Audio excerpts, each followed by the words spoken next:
1947 সালে পাকিস্তান সৃষ্টির পর থেকেই ভাষার প্রশ্নে আলোচনা ও বিতর্কের বিষয় ছিল বাংলা।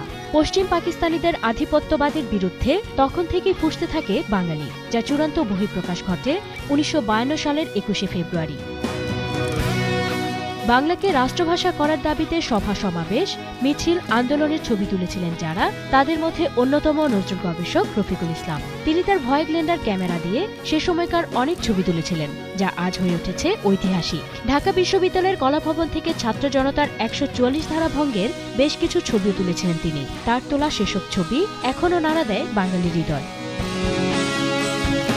শুধু তাই নয়, ঢাকা মেডিকেল কলেজের হোস্টেল প্রাঙ্গণে ছাত্র সমাবেশের ওপর পুলিশের গুলিবর্ষণ ও খাজা নাজিমুদ্দিনের বিশ্বাস ভঙ্গে ছাত্রদের বিক্ষোভ নিয়ে গণমাধ্যমে প্রকাশিত ছবিও হয়ে উঠেছে ঐতিহাসিক। ভাষা আন্দোলনে নারীদের সক্রিয় অংশগ্রহণ, শহীদদের স্মরণে নির্মিত প্রথম শহীদ মিনার, শহীদ বরকতের সমাধিতে বঙ্গবন্ধুর শ্রদ্ধা নিবেদন সহ এমন অসংখ্য ছবি বাঙালির সক্রিয়তার সাক্ষ্য বহন করে চলেছে।